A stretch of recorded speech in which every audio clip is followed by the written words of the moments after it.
Assalamualaikum, jumpa lagi di channel Sri Lestari. Halo teman-teman, di video kali ini saya mau berbagi resep yang rasanya tuh enak banget. Seperti di video saya sedang makan. Dan lanjut saja, saya siapkan bumbunya: bawang putih, cabai, dan bawang bombay. Di sini saya ada udang beberapa ekor saja, kemungkinan sih 7. Dan selanjutnya saya juga menggunakan bonggol pokca yang sudah direbus setengah matang. Lanjut saja, saya siapkan minyak, wajan, dan setelah panas bumbunya akan saya tumis. Maaf ya teman-teman, suara saya masih seret. Tumis bumbu hingga berbau harum, tidak perlu terlalu matang banget ya. Ayo teman-teman, sambil menumis bumbu saya ingin bercerita pengalaman saya beberapa hari yang lalu. Seperti biasa saya kalau siang di rumah ya menenek, dan majikan saya juga semuanya nggak ada di rumah kerja. Siang itu kira-kira jam 1:47 Taiwan. Saya tuh lagi duduk-duduk di depan cermin biasa. Terus saya itu dengar ada orang yang buka pagar. Setelah itu saya bangun lalu ngecek. Belum lanjut ceritanya, kita masukkan dulu udangnya. Nanti kita lanjut ceritanya. Setelah udangnya dimasukkan lalu tumis, kemudian saya bangun ya teman-teman, mendengar pagar dibuka. Saya tungguin kok nggak masuk-masuk, siapa? Setelah itu tiba-tiba ada orang yang mendekati pintu dan dia berusaha membuka pintu. Kita tunda lagi, lanjutkan masak dulu ceritanya, nanti kita lanjut. Dan masukkan air secukupnya saja.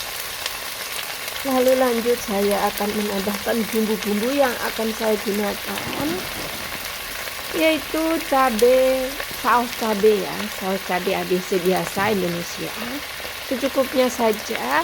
Kemudian kecap ikan secukupnya, lalu saus tiram dan kecap kental bawang. Lalu ditumis kira-kira airnya berkurang.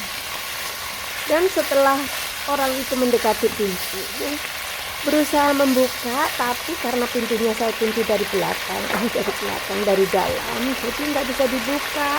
Tapi orang itu masih berusaha untuk membuka ya teman-teman, dengan menggeser ke kanan dan ke kiri. Ya teman-teman, sebelum lanjut ceritanya, masukkan dulu bonggol pokcanya. Ya beginilah kalau cerita sambil masak ya. Kemudian udah matang, langsung saja saya akan tuang di atas piring karena ini makan menu makan malam saya. Semua akan saya makan teman-teman karena ini pas banget satu porsi. Teman-teman juga boleh coba, ini rasanya enak, caranya mudah, dan bahannya pun gampang didapat di pasar. Oh ya teman-teman, kita lanjut makan. Sambil makan saya akan lanjutkan bercerita ya. Tadi sampai ceritanya orang itu membuka pintu tapi tidak bisa, kemudian menggeser ke kanan dan ke kiri. Tetap aja nggak bisa. Kemudian dia itu gesernya agak sedikit diangkat ya pintu kawat, karena pintu di Taiwan itu rata-rata yang luar kawat, yang di dalam kaca yang tebal. Tapi karena yang kaca itu yang tebal selalu dibuka, karena biar ada anginnya masuk, sirkulasi udaranya berganti gitu. Jadi yang kawat aja yang dikunci. Lalu diangkatlah, lalu digeser itu pintu, kemudian orangnya masuk teman-teman. Apa saya nggak shock? Ada orang asing siang-siang masuk rumah, sedangkan saya sendiri aja.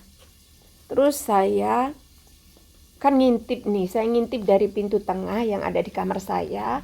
Itu pintunya itu cuma digeser juga toh, digeser doang teman-teman, nggak ada kunci. Dan seandainya orang asing itu masuk, itu juga gampang banget untuk membuka pintu.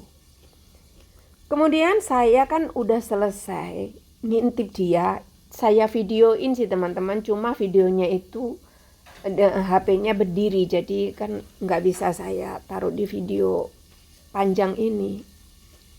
Terus saya karena takut ya, saya melindungi diriku dengan mendorong pintu yang tengah itu ke tembok tertutup gitu ya, karena kalau nggak saya dorong dia akan dengan mudah untuk membuka. Jadi aku dorong, karena aku kelamaan juga aku ngeri, aku lari ke dapur. Ke dapur itu aku nelpon agent, kalau di sini ada orang asing yang masuk.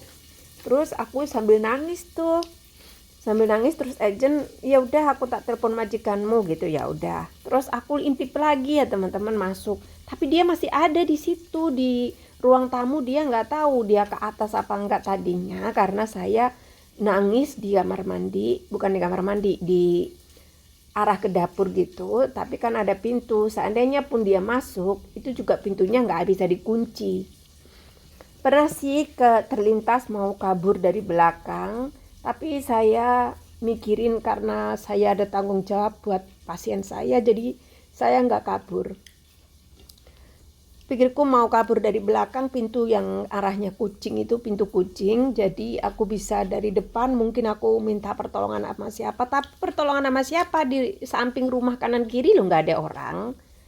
Jadi ya aku putuskan aku tetap di dalam, dan aku ngintip lagi ke orangnya masih ada di situ, masih kutak-kutuk aja, nggak tahu nyari apa. Terus aku ke belakang lagi telepon agent, aku bilang masih ada di sini, aku takut banget, aku takut, udah sambil nangis. Terus agentku bilang ya udah aku tak lapor polisi aja kalau majikanmu belum datang. Akhirnya agentku lapor polisi, tapi nggak lama kemudian majikanku datang yang pertama, tapi orang itu udah kabur. Nggak tahu kapan kaburnya, karena saya ya melindungi diriku. Terus saya nutup pintu itu, kan saya nggak bisa nyuting ya teman-teman, nggak bisa ngintip karena aku di sebelah samping dorong pintu yang tadi gitu. Dan singkat cerita ya, karena agentku juga telepon polisi, akhirnya polisi datang. Ya aku ditanya, ya aku bilang ya apa adanya. Terus ngecek ke atas, kalau barang yang hilang sih kayaknya nggak ada barang ya, karena orang Taiwan itu rata-rata nggak punya barang yang spesial untuk disimpan di rumah. Kalaupun ada, mereka nggak akan nyimpen di rumah, ataupun duit, apa perhiasan gitu, enggak ya teman-teman. Terus singkat cerita, dia minta ya itu video yang syutingnya aku kasih. Terus sekarang lagi ditangani polisi. Ya Allah temanku, alhamdulillah aku bersyukur masih selamat ya. Takut banget. Nah itulah cerita saya beberapa hari ini. Saya takut, shock. Ini aja cerita mau nangis ya. Ngeri banget loh. Oh ya teman-teman, terima kasih ya udah dengerin ceritaku. Dan terima kasih juga atas supportnya selama ini. Semoga teman-temanku panjang umur, murah rezeki, dan selalu dalam lindungan Allah Subhanahu wa Ta'ala. Amin, amin, amin, amin ya Rabbal Alamin. Oh ya teman-teman, sekian dulu videonya. Silahkan dicoba resepnya karena ini sangat enak banget. Saya makan sampai habis sambil cerita. Saya akhiri dulu. Wassalamualaikum. See you di next video. Bye-bye. Peringatan ya buat teman-temanku, selalu hati-hati kalau di rumah sendiri. Jaga diri kita baik-baik karena keluarga kita di Indonesia menanti kita.